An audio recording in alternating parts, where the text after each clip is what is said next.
समस्तीपुर के स्थानीय विधायक अख्तरुल इस्लाम शाहीन के द्वारा धर्मपुर स्थित अपन आवास पर चूड़ादही के भोज आयोजित कयल गेल, जाहिमे जिला के बुद्धिजीवी, सामाजिक कार्यकर्ता, विभिन्न दलक कार्यकर्ता समेत लगभग 5000 से बेसी लोग शामिल भ परंपरागत भोजन दही चूड़ा संगहि आलू दम के स्वाद चखलनि। एहि अवसर पर विधायक सब गोटे के मकर संक्रांति के बधाई संगहि नव वर्षक शुभकामना सेहो देलनि। नया साल है ये, इसी नए साल की शुभकामना है पूरे बिहार की जनता को।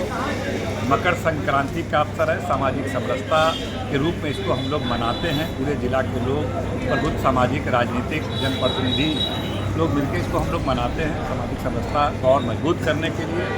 नए साल में हम लोगों ने संकल्प लिया है, हमारे नेता तेजस्वी प्रसाद यादव जी ने संकल्प लिया है कि नया साल, नया संकल्प और नया बिहार बनाने का संकल्प है। और इस नए साल में बिहार में जो पिछड़ापन, जो गरीबी, जो बदहाली और जो चेहरे पे उदासी है वो दूर करने वाला वर्ष हो। और महिलाओं को खास तौर से 2500 रुपया महीना दे करके, तो महिला मान सम्मान योजना, इस तरह की योजनाएं चला करके 200 यूनिट बिजली फ्री कर करके, जो सामाजिक सुरक्षा पेंशन है वो दे करके गरीबों के चेहरे पे मुस्कान लाना जरूरी है।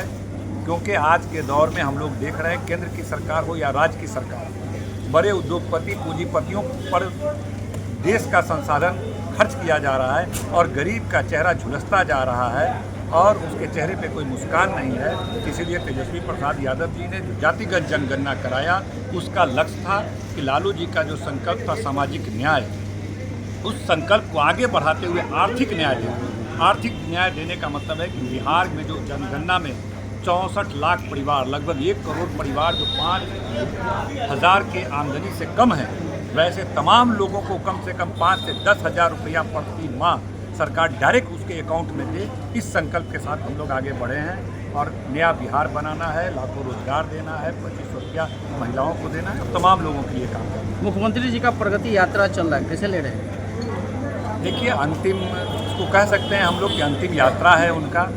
और ये कह सकते हैं कि श्री कृष्ण जी, जिनको हम लोग अपना आदर्श मानते हैं, उन्होंने अंतिम समय में एक वक्तव्य दिया था कि इंसान जब धरती पर जिस उद्देश्य के लिए आता है, जब वह उद्देश्य पूरा हो जाए तो उसको वहाँ से फिर अपनी जगह छोड़ देनी चाहिए और नए पीढ़ी को जिम्मेदारी देना चाहिए कि वो नए तरीके से अपने इलाके का निर्माण करें। मुख्यमंत्री जी में जो भी क्षमता थी, जो भी उद्देश्य था, उन्होंने उसको पूरा किया, जितना कर सके उन्होंने किया। अब उनको अपने पद को रिक्त करना चाहिए, वरना वैसे लोग बने रहेंगे तो धरती पे असंतुलन पैदा हो। नीतीश कुमार जी का पद पे बने रहना बिहार की राजनीति में असंतुलन पैदा कर रहा है और नीतीश कुमार जी के जीवन का उद्देश्य पूरा हुआ। उनको जो समाज के लिए करना था उन्होंने किया। कुछ शिकायतें भी होगी, कुछ प्रशंसा भी होगी, लेकिन किया। अब उनको यह जिम्मेदारी बिहार के तेज तर्रार युवा नेता, एक मजबूत कंधे वाले तेजस्वी यादव को अपनी बागडोर देनी चाहिए ताकि नए बिहार का नव निर्माण हो सके। इसे यही उनसे हम इस यात्रा के माध्यम से कहेंगे कि उनका अंतिम यात्रा, इस यात्रा के बाद खरमास खत्म हो रहा है, वह घोषणा करें कि बिहार का बागडोर तेजस्वी यादव जी को दिया जाए। जिस तरह श्री कृष्ण जी ने पांडवों को संदेश दिया था कि अब तुम्हारा कार्यकाल पूरा हुआ, धरती पे आने का उद्देश्य पूरा हुआ, अब तुम वनवास के लिए निकलो और नई पीढ़ी के लोगों को हस्तिनापुर का जिम्मेदारी दो। उसी तरह बिहार की जिम्मेदारी की भी घोषणा नीतीश कुमार कर देते हैं।